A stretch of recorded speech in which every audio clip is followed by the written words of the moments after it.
Good morning and welcome to Good Body, Good Brain podcast. We are broadcasting today on a Sunday, and it's a glorious day in Texas. However, I know it's not so glorious in other places. California, we're praying for you. And all those who had snow in Houston, and thank God it's gone. Today we have a wonderful guest, Suzanne Jabour. That sounds very elegant. I like saying that. And we're going to talk about something that might be a little controversial. Our theme today is grief is the answer. And so I really welcome you, Suzanne, today. You have so much knowledge to show us and talk with us about. So here you are. Here is Suzanne.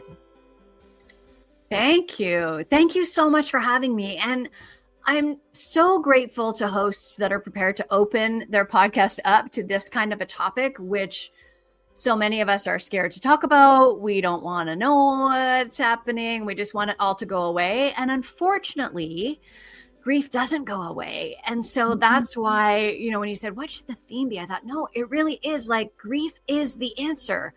How do we show our team members that we care about them deeply? We show up when they're in grief. How do we build connections with other people in this time of the loneliness epidemic? We show up in grief. Why are we lashing out at each other so much from fear? Because we're in so much grief, like really in so many ways.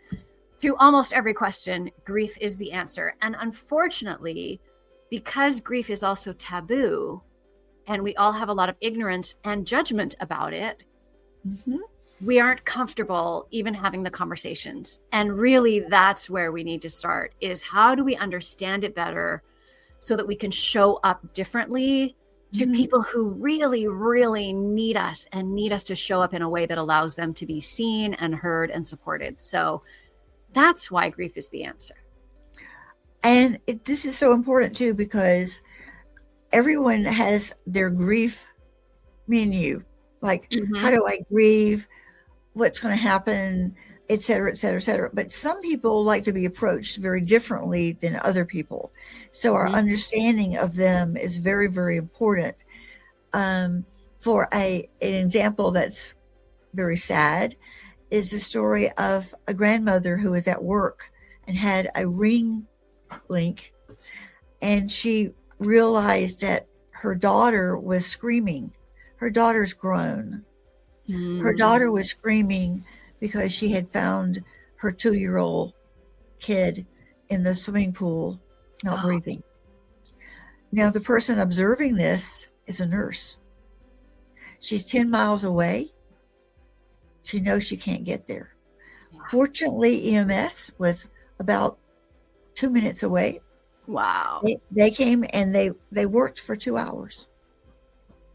By the time she got home, the work was over. Yeah. And so when this lovely, lovely, so dedicated to this child person went back to work, after about 3 weeks, she had a very important job. She had all these people coming up to her. And she just wanted them to leave her alone. Yeah. So some people want that and some people don't. And knowing your person is vital. Yeah. And just asking really gentle questions. As an employer, how powerful would it have been for someone, her direct report or someone she trusted, to say to her, you're going to be back on Monday. Do you want everyone to come and say something? Or do you want to just be here as a worker and not as a griever? And you can change your mind at any time, right? But so often what I hear from grievers is, yes, they get back to work and they're bombarded with people all at once wanting to, give their condolences, which we don't even really know how to do in a way that's helpful. And then everyone feels like they've said something and they never have to do anything again, which is also, wrong-headed. And it just comes from our ignorance because we don't know enough to understand what support people need long-term, what we could be offering, and allowing people to say yes or no. Because as you say, some people will want support and they'll need it. Most people will need it. Some of them won't want it. And both of those have to be okay. And we can only understand that if we understand that the timeline is years, not months or days, and that the symptoms are for every part of their body, that their digestion will be off, and their sleep and their appetite and their immune system and their muscles and everything. And their brain doesn't work right. Right. Oh, yes. And yet we're expecting people to show up at work like nothing happened. So even this poor grandparent who had this devastating thing happen and didn't want everyone bombarding her with condolences probably could have used some real practical support around time, for example, that most of us completely lose our connection to time. So a reminder of when meetings are going to be, for example, a reminder to take a lunch break, all of those things related to time. And you don't have to say, oh, because your grandchild died, I'm reminding you it's lunchtime. We could just be caring humans that are looking out for each other and understand that, when our brain is reprogramming itself and protecting us from the horrifying reality, that we need support. And the only way we can get there is through conversation and through asking the questions and saying, what do you think? And if you can't predict it, that's okay. Let's have a conversation Monday at lunch and see how it's going. Let's meet every Monday at lunch for the next however long. Understanding all the factors that you listed about grief is so important because our brains get so scrambled on purpose to protect us, as you said, that sometimes you're so inattentive it's really not safe to drive. I used to do co-counseling with a pastor, and lots of times around grief and hospice care, etc. And he went to, I think, Ohio because his wife's father had died. They were very, very close. It was like his father. So he got there, and being the pastor, he's trying to help everybody and do all this stuff. And he says, I'm going to take a little trip over here to my favorite donut shop, and I'll bring us back some donuts. And he gets up to the window, and the woman said, what donut do you like? And he could not think what donut that was. And he said, then I really began to realize all the permutations that grief has in our lives. Yeah. And that's so normal. What do you like is a really hard question because you don't know anymore.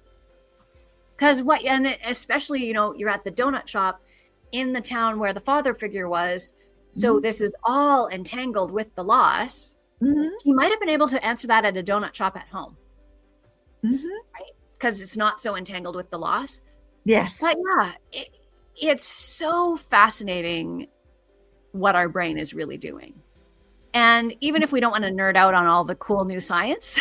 Oh, I love to nerd out. I just love it. There's so much cool new science where they're studying grieving brains and actually seeing what's happening to them and what they're doing. What we can understand just as fellow humans and employers or coworkers or friends or family or whatever is that person's brain is basically now made of mashed potatoes. Yes.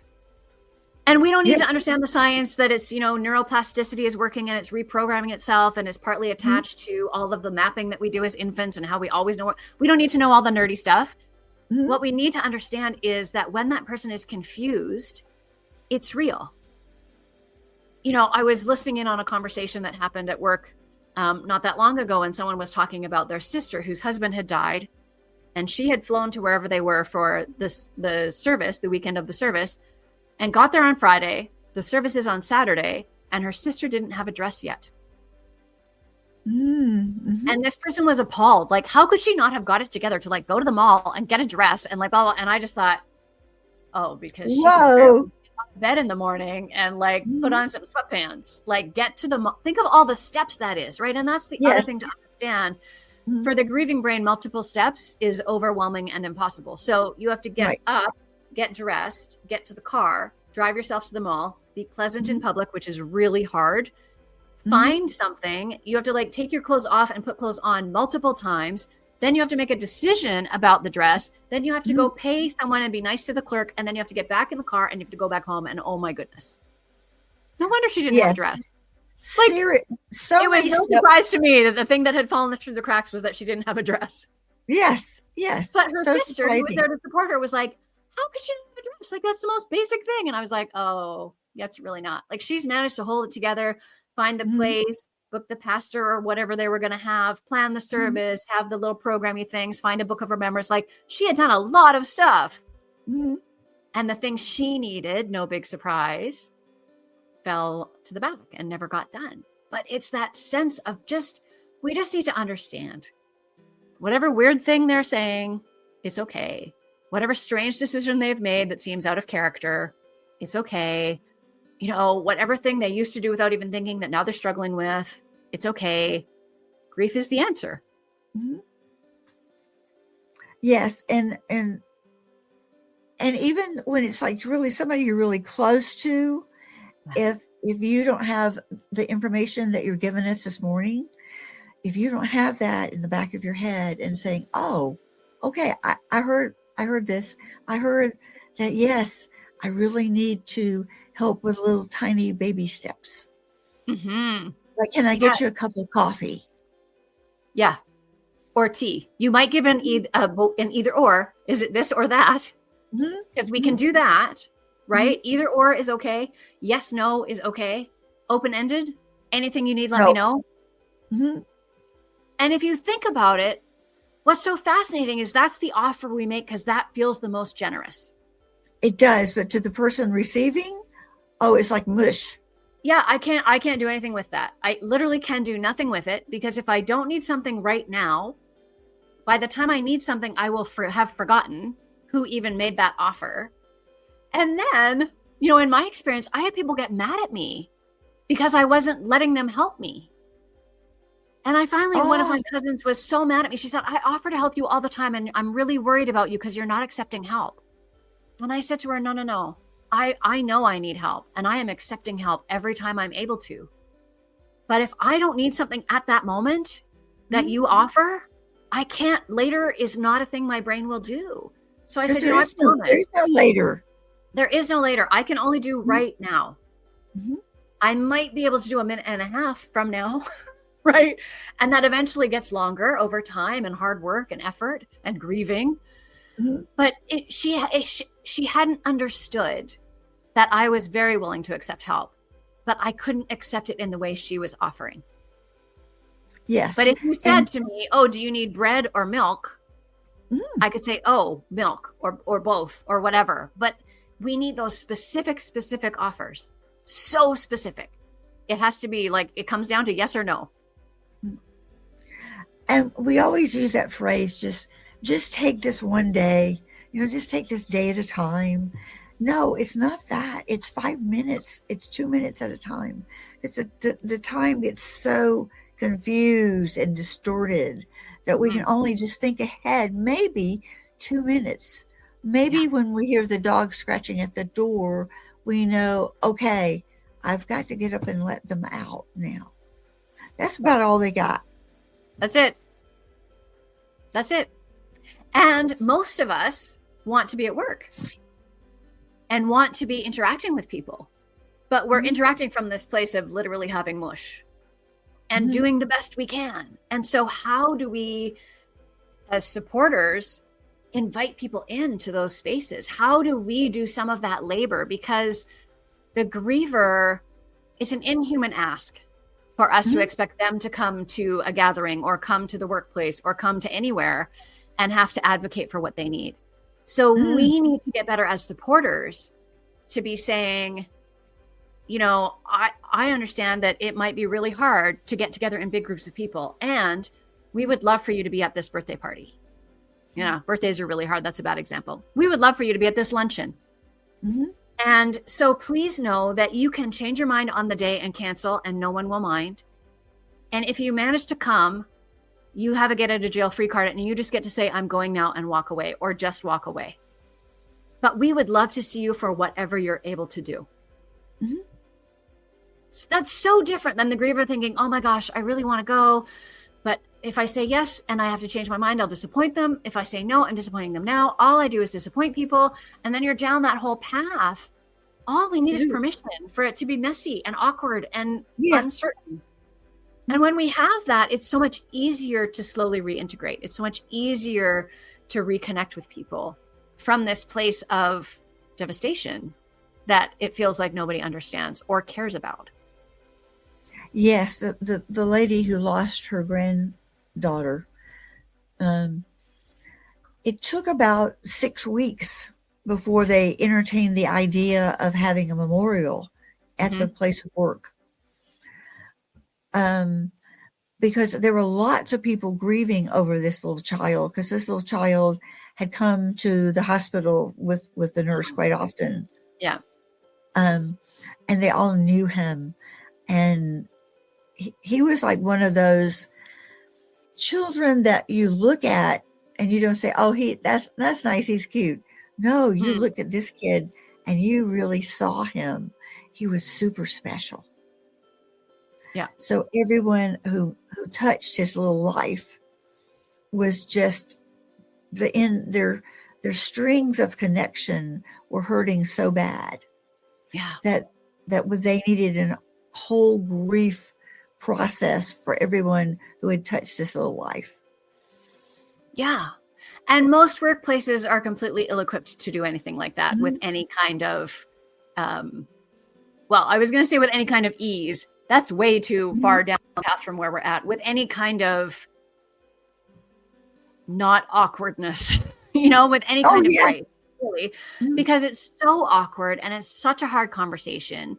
And, in those collective grief moments, there's such an ability to change lives and to transform relationships.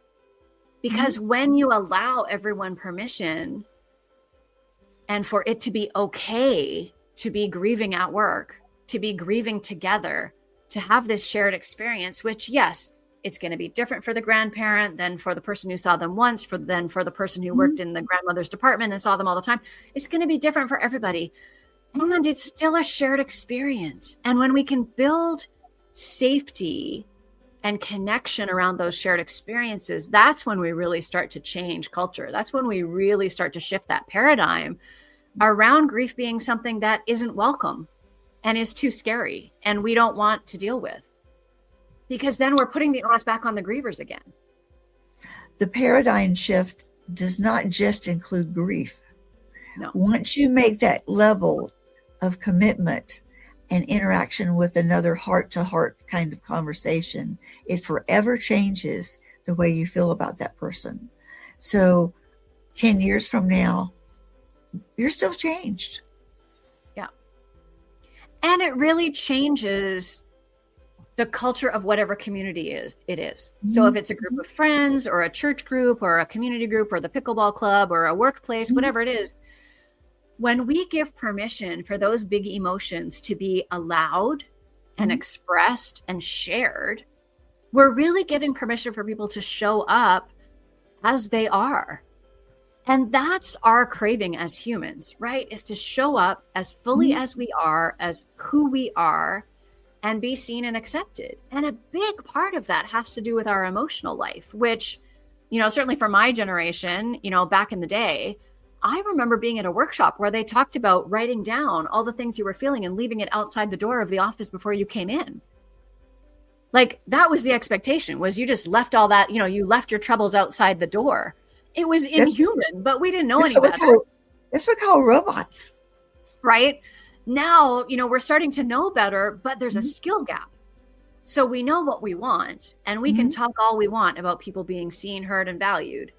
But unless we allow the messy parts and the painful parts to be seen, heard, and valued as much as the celebrations and the joy and the accomplishment, we're not really there yet.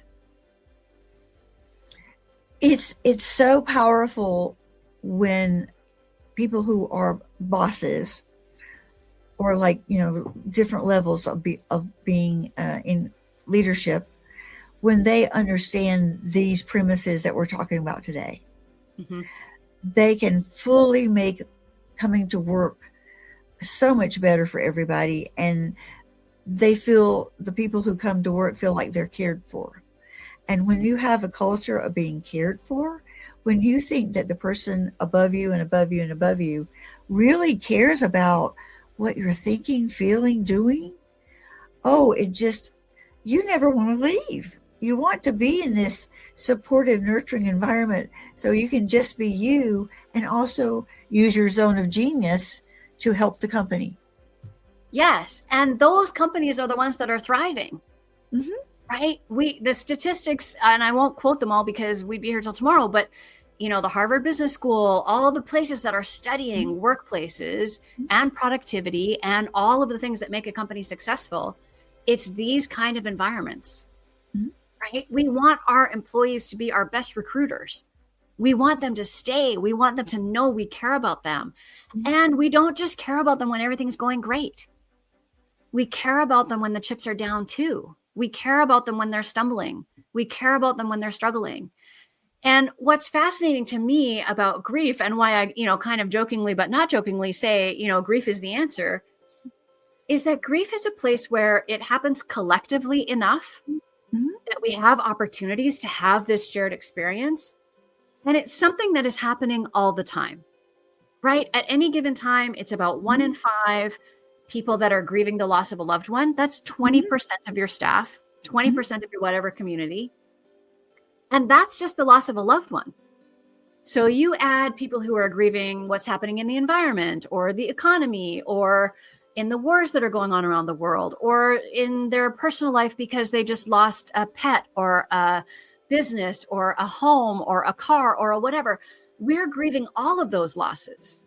So grief really is this rich place that we're in all the time that we're not using for the transformational potential that it holds or for the potential for connection that it holds. Because if we can show up from the heart and operating from that place of really wanting to understand another person in this experience that we all have all the time, but we're not talking about, we can shift so much. But we have to do it even though we're scared. And we have to do it even though we're unskilled. And we have to do it even though we're not going to get it right every time. That's what happens when we're learning a new skill, right? It's new skills that we need to learn. Yes. And so we learn. And we're going to make mistakes. We practice. And, yes. And through the practice. And I was going to say, what happens when we practice on the losses that aren't the grandchild, the losses that aren't, for me, my son? What if we practice when a product launch fails, or when our quarterly earnings aren't what we expect, or when, we see someone lose something that's not as much of a rupture as the loss of a loved one? Those are places we can practice those skills. Because someone like me, a grieving mother grieving out loud, I am not a good first assignment. Not a good place to start. I know I was terrified. And that's okay. I had to do what I had to do for me. And what I had to do for me was grieve out loud. I cried all over the place, in coffee shops, in the office, in the car. It didn't matter. I had to be in it. That was the only way for me to survive. But that made me really scary to people that feel unskilled and feel like they don't know enough. So we have to practice. And unfortunately, right now, we're being given immense opportunities to practice. I mean, we look at what's happening even just with weather and people who are losing cars and homes and they don't have power and they don't, never mind what's happening in Los Angeles area and people like whole neighborhoods that don't exist anymore. Never mind what's happening in other parts of the globe where whole neighborhoods don't exist anymore. Like, we're surrounded by loss right now. And we really have been for the last 5 years. Yes. Which is why we have so much fear and so much unrest, because we're all carrying so much unprocessed grief. And we can fix that. It'll be messy and it'll be uncomfortable. And we were not designed to be here to be comfortable anyways. So we might as well get on with it. I love that you bring that point up, because there is no way that we can learn anything without being uncomfortable. No. In fact, progress demands uncomfortability. And if you're not willing to be messy and uncomfortable, you're not going to get to the next step that you need to get to. No. And most of us crave that, interestingly. Most of us understand on some, fundamental cellular level that we're here to improve, and we're here to grow, and we're here to figure out who we are and how we carry ourselves in this world. And somewhere along the way, we got told that we're supposed to be comfortable and it's supposed to be easy. Yeah, we don't want to be scared. We don't like being scared. No, but that's not it. We got lied to. Like, that was a lie. Like, this comfortable, easy. I don't think that's what we're meant for. And there's moments that are more comfortable, and there's moments that are more easy. And it's not all a struggle, but a lot of it's uncomfortable, if we're being honest. Yeah, we're actually meant for disruption. Yeah. And the more we can be our personal disruptors in a kind way in our environment, because if you see the status quo and it's not working and you know how to fix it, and you don't take that opportunity, then you are really, really being selfish with what you have to give. Yeah. And we're not reaching our potential. So many of us have so much more potential for connection and for love and for excitement and pain and sorrow. And it's all a both and. But we get fed this story about comfort. We get fed this story about good emotions and bad emotions that we should ignore, or positive, negative, however you want to frame them. And not just that, we're feeling beings. We're so focused on being thinking beings that we forget that we're feeling beings until we have a massive grief and our brain turns to mashed potatoes and all we have left are feelings. And holy man, is that uncomfortable? Because we haven't practiced. Because all these things do live in our body. Yeah. I talk to people all the time who've been chronically ill for years. And there was an origin to that chronicity if we go backwards. And we find it. And just gently prod what that possibly could have been. And then they start to feel a little bit better over time as they kind of release that peace.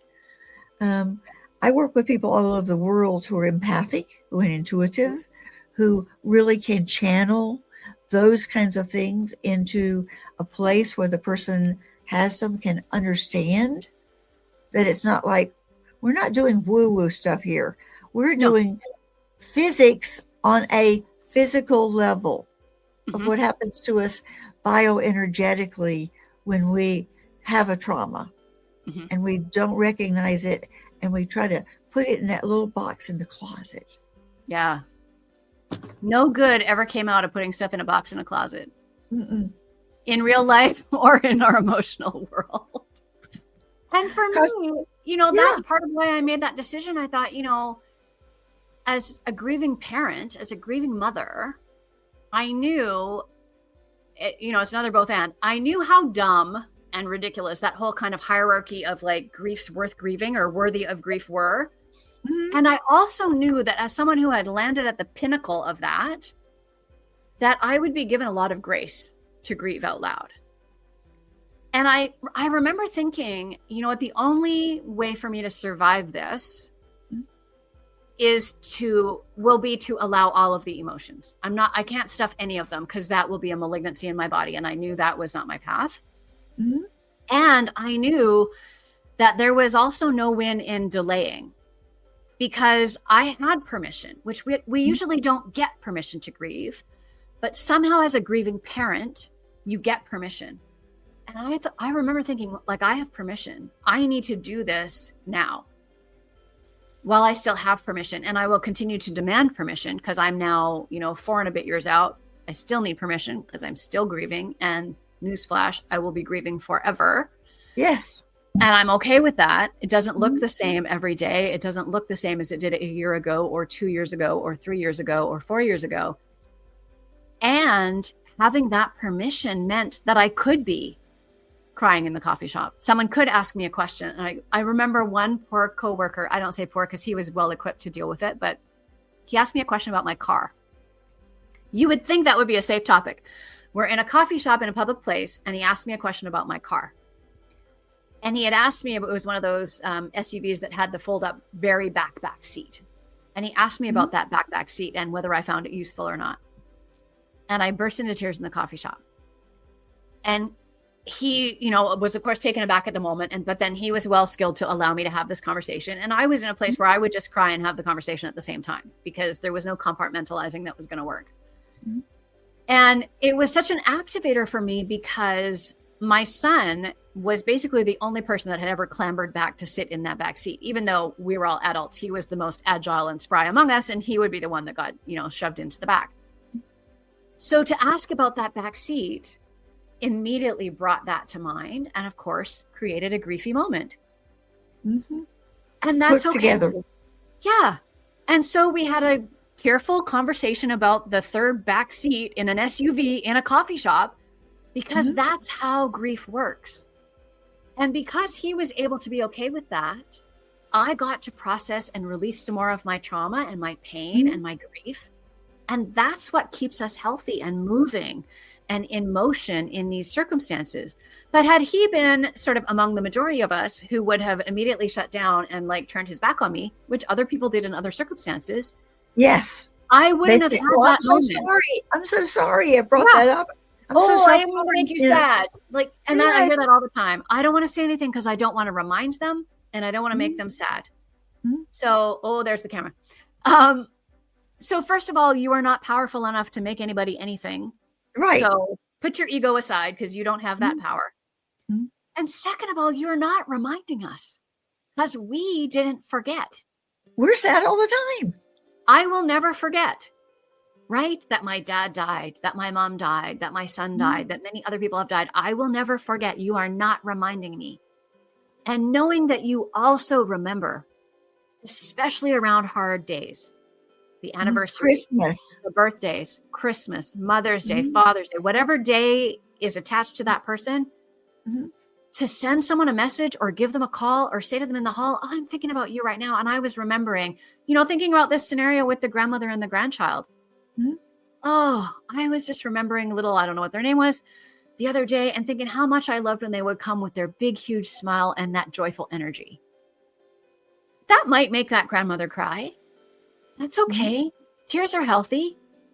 And the connection that builds, because she now knows that person gets at least a little bit of what she's going through and wants to acknowledge it and see it. That's the part that we need. And we're only going to get there if we're going to allow people to cry, if we're going to allow people to feel, if we're going to allow people to be messy. And it's so worth it. It's so worth it, because it says, I care about you. Yes. Yeah. And I remember, I just, before we started recording, was on a call with a client, and the anniversary of their husband's passing was last weekend. And almost nobody said anything. And it was the first anniversary. And almost nobody said anything. And that was devastating to them. Because on those anniversaries, that person is all we can think of. And that the world just goes on like nothing happened creates this cognitive dissonance that is almost impossible. So say something. I am 100% sure there were people on that day that were thinking about her and thinking about him, but they didn't say anything. So she's left feeling alone. And that is the one power we do have. We can leave people alone. But we have that power of connection, and it's so much better. And it can be a text message. If you're not comfortable with the big messy emotions, just a text, thinking of you today, thinking about your loved one, remembering that this is the day they died. I don't care what you say. Say something that's you from your heart. But say something. Don't let it go by without saying anything. Yes. Fortunately, I'm out in the country, and I hate to cry. I don't like the way it makes my eyes feel, my throat. I really don't like it. But I do like to scream. Yeah. So if I lose a pet, 13, 14-year-old pet, if I have to take that pet, I used to raise Great Pyrenees, and they were as big as me. If I had to take that pet to the vet, because the vet would know, and I would know when I showed up with an animal that I had done every possible thing to keep it going, but now we had reached the decline to the level that it was ready to say, please help me. Please help me get out of this body. And the vet he also raised Great Pyrenees, so we had this affinity with them as being big, as almost as big as us, and having to do something to them that was going to take them off. So usually I would leave the dog in the car. He would have no desire to stand up, couldn't get out of the car if he wanted to, all those things. And it was sort of a ritual. He stayed in the car. The vet would come out with his syringes. We would do just a little light sedative. So there was a relaxation kind of going on. And I would sit there and talk. And I would tell them what a good dog they were. Yeah. And then he would do his thing. It would be very gentle. And one moment they were there, and the next minute they were gone. Yeah.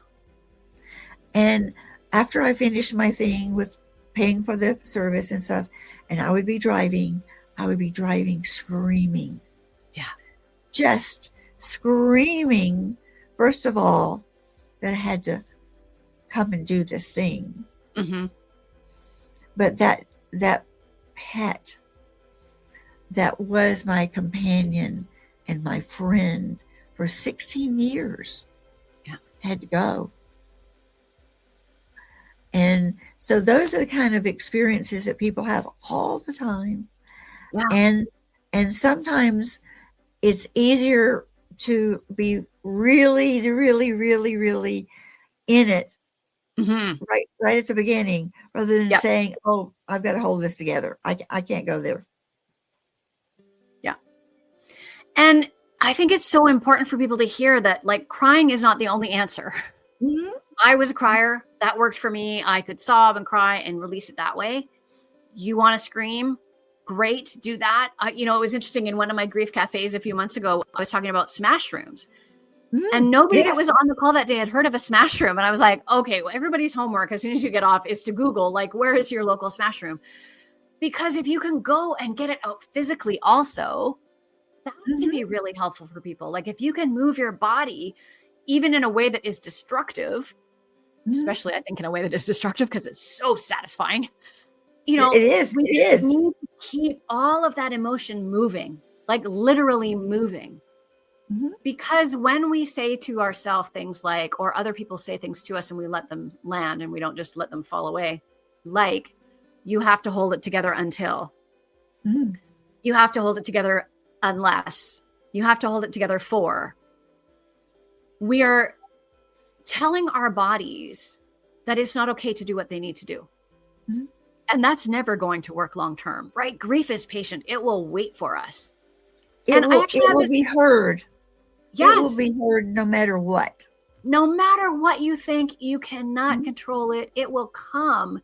And for so many people, it ends up coming years and years later, right? You'll have another loss, and that grief train pulls in. I love the idea of the grief train, right? We want to keep our grief train as short as possible. We want to grieve every time something happens, so it's not just attaching another car to the train, because that grief train will pull in. And if it's long, that's where we get the disproportionate response to a loss.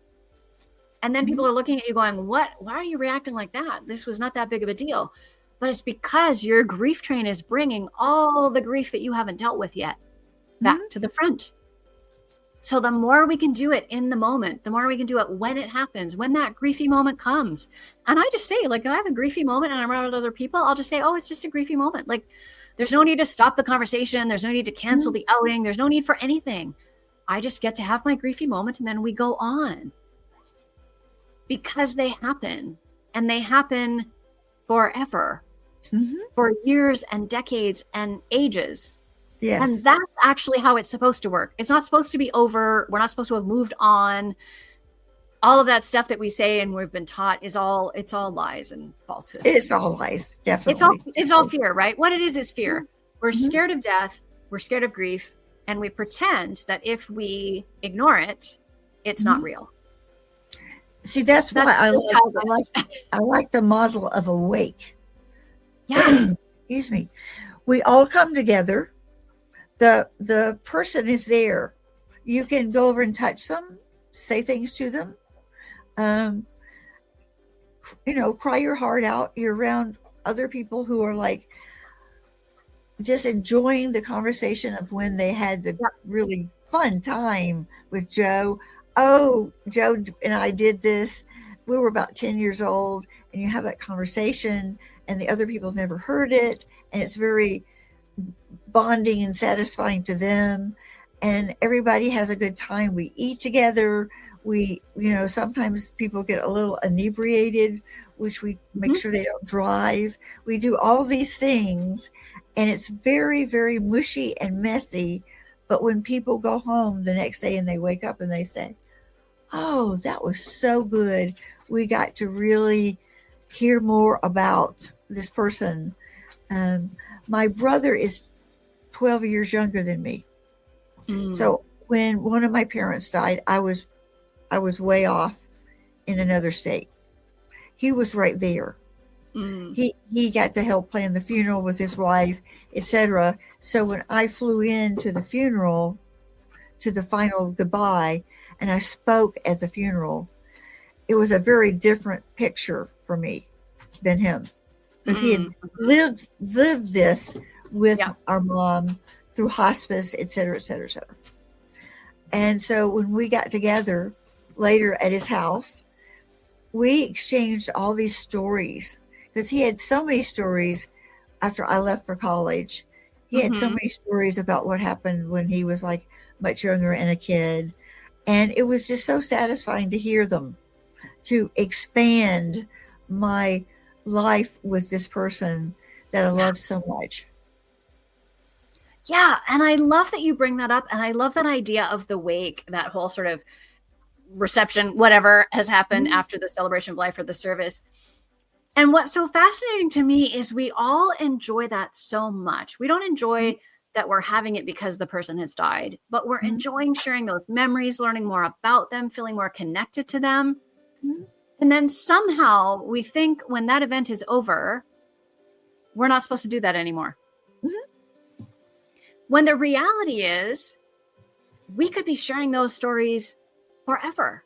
And how comforting that is to the person who's the closest to the loss.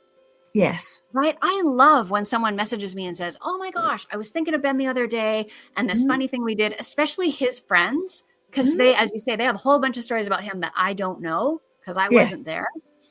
And then I can share stories about him back, and they're learning a little bit more about him too.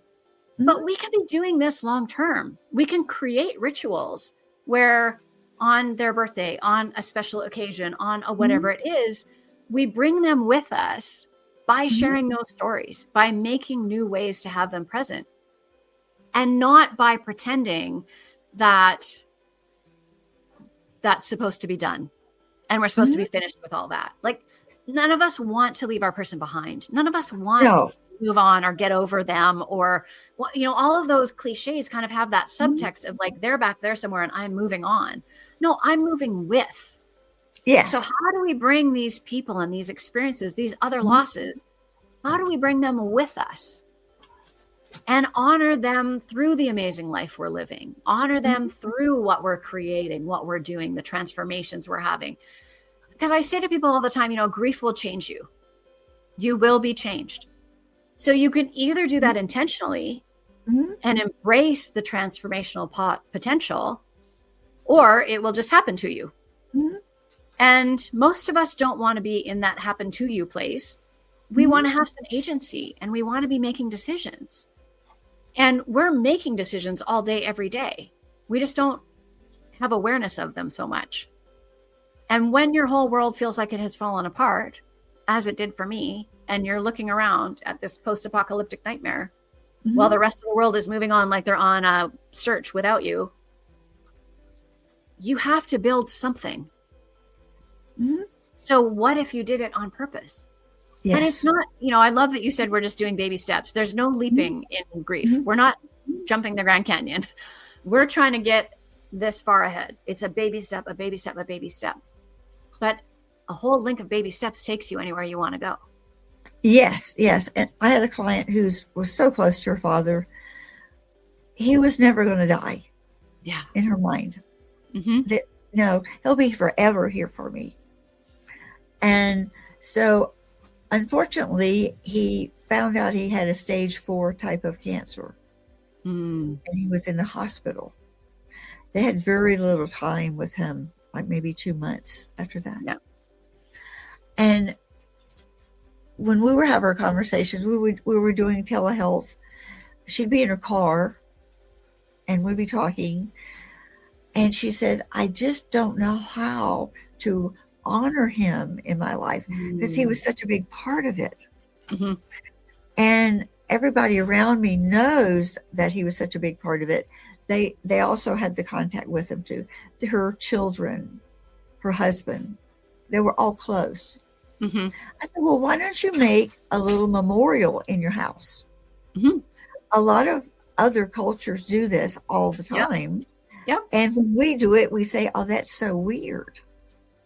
Yeah. But when you make a memorial in your house, like a picture that really speaks to you of the person, Mm-hmm. some flowers, they don't have to be alive. You can even put fake flowers there because the person gone doesn't care. Yeah. Maybe you put a favorite fruit, an apple or a tangerine or something they really, really enjoyed, or some little piece of them. Mm-hmm. And you see the memorial, and every day you go by and you talk to Dad. Yeah. And that's and you talk to him about, I really hate it that you left. I'm still really mad. I need you now. And you're gone. So you have these ongoing conversations with Dad, even though he's passed on. Yeah. And people say, oh, that is so weird. But after you set one up, and I hope that you never have to, because you've lost someone that you love. But when you set one up with intention, and you have other people in the family to bring their little gifts of intention. Mm-hmm. The other thing in grief is that sometimes spouses particularly want to get rid of everything that reminds them of the person, because they're so, every time they see that shirt, they burst into tears. Children want to keep pieces of their father. Mm-hmm. So let them come. Let them look through all the things. Let them get that favorite shirt that smells like him. Yeah. And take it home. I don't know if this company still exists, but there was a company that if you would send 2 or 3 sheets or something, or shirts or whatever, put them in a bag, send them to this company, they would create an essence smell of the person. Oh, that's cool. It's amazing, isn't it? I want that. Yeah. That's very cool. And then they would send it back to you, and you could put it on something like your pillow at night. Yeah. And you could have that smell. And it dissipated over time, of course, because that's the nature of the beast. Yeah. But that initial smell of that person is there, and they're still there with you. Yeah. And I think there's so much to be said for creating rituals, right? Whether it's having an altar or a memorial place or whatever you're comfortable calling it, where, as you say, you have little offerings or little mementos or whatever it is to remind you of the person, and that's kind of your touchstone place. Having rituals is so helpful too, and doing things with intention. Like, we have so much ability to do things on purpose, and when my dad died, my daughter she had just turned 4, because they almost shared a birthday, and he had his birthday, he died the next day, and her birthday was the day after that. So she had just turned 4, and she was super close to her grandpa. And we went that first Christmas without him. She and my mom and I went to a candlelight memorial service down at the waterfront. It was beautiful. This big, huge tree that was decorated, and we all made ornaments and hung them for all our people. It was beautiful. And we all had those little church choir candles, the skinny ones with the white paper around them. And we took those home, and that became the grandpa candle. And every time we had, special occasions or dinners or birthdays or whatever, we would light the grandpa candle. And eventually, of course, we burned through all of those candles. And my mom, bless her heart, we love this ritual so much. She found other little skinny candles and little skinny candle holders. And for years and years and years, we lit the grandpa candle. And I remember, because my kids are 3.5 years apart. So my daughter was 4. My son he was born in April. My dad died in September. So he was however many months that is. And I remember my daughter telling him about why we were lighting this candle. Because my son didn't remember my grandpa, didn't remember his grandpa because he was an infant. So he had pictures, but that was it. Didn't know him. So my daughter would share her stories and be like, oh, we're lighting this candle because it's for grandpa, and grandpa died, and tell the whole story and share what she remembered of him as a 4-year-old. And she's 30 now. And not that long ago, we were doing some cleaning of like the hutch in the dining room. And we got rid of a whole bunch of candles. And then at the back of one of the drawers was a grandpa candle. And she was like, well, we can't get rid of the grandpa candles. Like, oh no, we can't. 26 years later, and we're still like, oh yeah, like we got to keep those grandpa candles. And I don't know if we'll ever light them, and it doesn't matter. We know they're there. One of them is, I think, one of the original church candles, because it's like that church choir white skinny candle with the paper around it. I don't know how we ended up with one of those still. And the others are the ones that my mom eventually bought over time, and the little holders were there. And I just thought, no, like that matters. To do those rituals matter, you know. And so often we avoid places that are important to us with our person, and that's fine. If that feels good to you, do that. For us, for my daughter and I, we knew there were places that we wanted to know if we still wanted to be able to go there, if we still liked them without them being with us. So we would intentionally go and I ended up calling them our revisit and reclaim trips. Oh, yes. And we would go somewhere to revisit it and remember all of the amazing times we had there with him. And then to think about, like, how does it fit in our life now? Is it only important to us because he loved it? Or is it something that we have also come to love? Is it something we all love together? So that's why it became so important. And when you do that intentionally, yes, tons of emotions, lots of tears on those adventures. And such an amazing way to remember the stories, to think of the times, and to make a choice about, you know, this place is really important to us and we still really love it. So how do we do it now? That's when he's not there. Yes. It's that intentionality that makes such a difference. Yes. I lived in Hawaii for about 20 years, and there's a very large Buddhist community there. And once a year, regardless of whether you're Buddhist or not, they have it's sort of like an ancestor celebration. And the priest comes and you sit inside their little church, and they talk about the ones that have gone on. And there'll always be people who have flown in from other places just to do this one thing. And so you get your lantern that's made out of paper and it has a candle in it. And we're right next to the ocean. And so, and it's usually after sunset. We're there when the sun sets, and we're sending our person off into the sunset in a ritual that is so empowering to see all these different ethnicities from all over the world come and take their person lantern. And I always get a person lantern. It might not be a person I know, but they give me one too. And so we set them gently on the little lapping waves, and which to me is very much like grief. Grief comes to you in little waves. Sometimes it comes to you in big waves. Yeah. So we set it on the ocean and we just watch them. Hundreds of beautiful lanterns just go way out as far as we can see. And eventually they're gone. Yeah. And it's just so powerful that we as a community did this. The community sharing of grief is so healing and powerful. Yeah. And that sense that you're not alone. You are not the only person with a lantern, which means that what's happening to you is you're not alone. You're not the only one. It's not weird, you know, because everyone else is there having similar feelings and a similar experience. And I think that to me is the power of that, you know, whether it's collective grief where we're all mourning the same thing, or it's that we're all grieving and we come together in our different griefs. that community is so powerful. And, grief is so similar and different every time. It's one of those things that has, yes, some symptoms and a timeline you can kind of sort of expect, but it's going to be different every time. Mm-hmm. And the only universal is it needs to be witnessed. Yes. It needs to be witnessed. We need people that can just sit with us or can be in this kind of shared experiencing where we're all witnessing each other. The grievers are witnessing the grievers. The people who don't have a specific person are still coming to get a lantern to say, it's okay. I see you. I understand.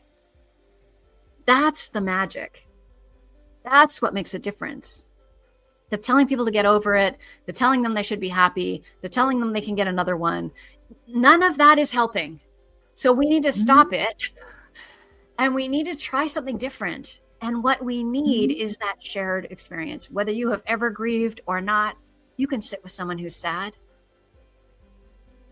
You don't have to have done it. Yeah. You don't have to understand it. You can understand you don't have to that. Say a word about it. No, you don't have to say anything. We don't need you to fix it. It's not fixable. We're not broken. We're just having a human experience. And you need to witness it. It brings up a lot of what you talked about. We're all grieving on some level for all these different things that happen. And I think about a very, very hard subject, people coming back out of Gaza who've been there for 14 months. The bodies of the people who were killed are still there. The grieving mom who's lost her kid will never, ever really be able to grieve until that body comes forth. And they can treasure it and do whatever ritual they're going to do with it. Yeah. So, yes, these people have appeared. I always think as a psychologist, how are they ever going to really live? Because, they were happy before. They were enjoying life so much.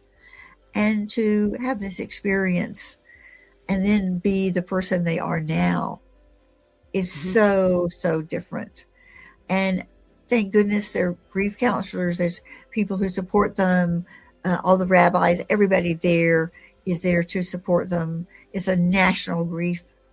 And and something similar has happened on the other side too, which I think makes it so complicated. Yes. Because it's an impossibly complicated conflict, which I will never understand. And I just have to accept that. But what I can understand is that what's happened is that on both sides, there are unspeakable losses that feel unsurvivable. Yes. And yet we survive. And yet, people have to remake their communities and remake their life and reimagine what might be different, but still possible. And, that idea of being a parent who never has a body and that happens in so many circumstances. You think of all the, air crashes or fires or earthquakes, other natural disasters and unnatural disasters. And that sense of not being able to have that closure, then we need to find ways to have closure without that physical. Yeah, we need the rituals then. We need the rituals. That's where they step up to hold us. And so many cultures have amazing rituals. The Western non-religious culture is not one of them. But, so many cultures do, and religious practices do have those rituals embedded in them. And how can we learn from those and adapt them and, find ways to see each other as fellow humans having this experience, living these unspeakable losses in this time where the whole world feels unsettled and worrisome and we're not sure what's coming next, whatever part of any political argument or religious divide or ethnic divide or whatever. We're seeing it happen all around the world right now, where as humans, we're not being very kind to each other. And we're taking out our fear and our worry on each other in really awful ways that are, when we look back, we have nothing to be proud of. And the difference we can make is in how we meet those people who are struggling and how we see them and how we allow them to have their big, messy emotions, whether we agree with them or not. Mm-hmm. Those emotions are a thing. And to just witness those big, messy emotions and allow them to say what they have to say without feeling like we need to step in and correct them or fix them or have an argument about what they might believe. Ultimately, it's not that important. No. What's important is that my heart sees your heart. You know, as a grieving parent, there's times I have to turn away and not pay attention and not listen to the news because I know what those parents are experiencing. I know a version of it, and it's devastating.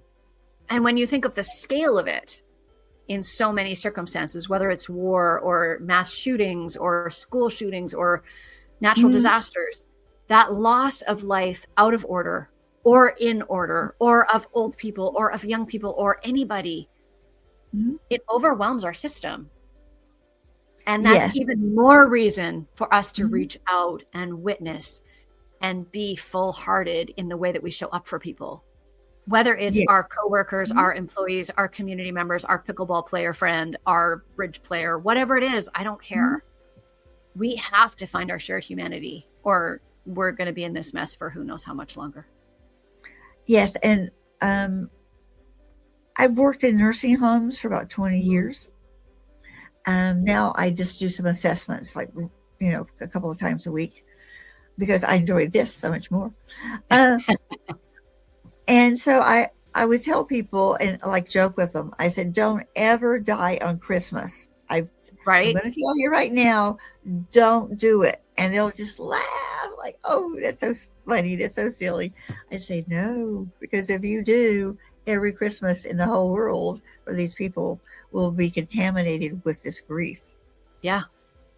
So sometimes I usually get to see clients for about a year.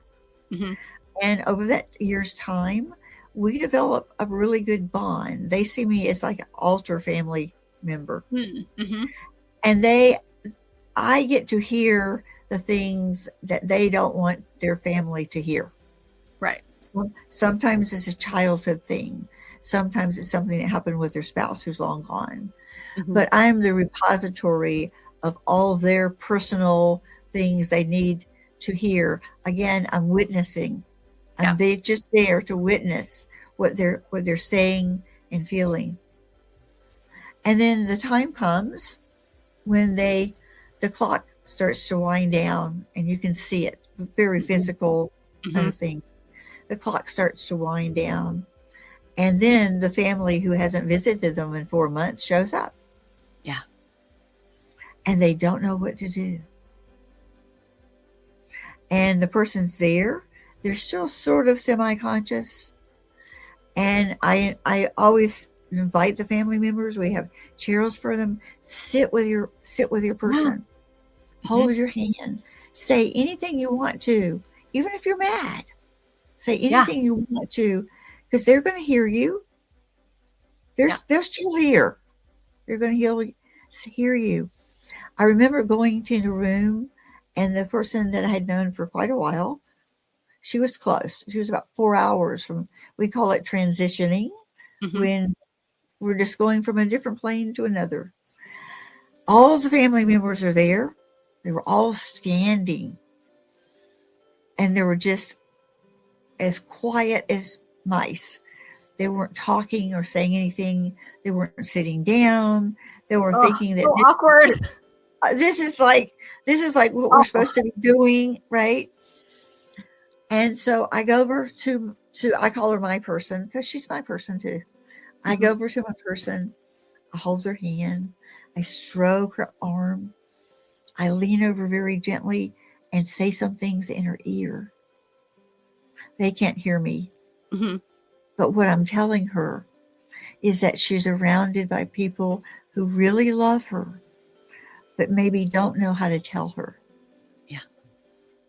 But it's okay for her to leave. And I always give them a little kiss on the cheek. And then I step and I invite the family members to please come, hold their hand, thing they want to say. Yeah. And there'll be a couple of brave ones who'll Mm-hmm. come over. I said, sit on the bed. She's not going to break. Yeah. You know, if there's little kids running around, put them up on the bed. Let them see grandma. Yeah. And then that sort of breaks the ice for people to share what they feel. And then about an hour later, I'll hear a bunch of crying and I'll go, yes. Yeah. We Yes. got them there. Yeah. We got them to let go of that thing that was holding them back. Yeah, because that moment of being able to say goodbye and being able to say, it's so interesting because I had that with my dad and I didn't have it with my mom or with Ben. And it makes such a difference to be able to be there and be able to say and have no regrets because you've said everything. So that piece that people so often carry about wishing they had had the opportunity, we can take in that moment. But the truth is we have that opportunity all the time and we don't take it. Yes. We have that opportunity all the time to tell someone how much we love them, to give them a hug, to make sure they know that we care, to show it in the way that we show up for them, in the way that we treat them. And we don't do it as well as we could.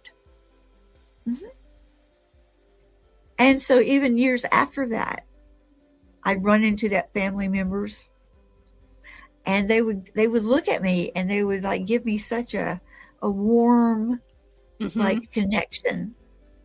Even though we haven't had many conversations about other stuff, right?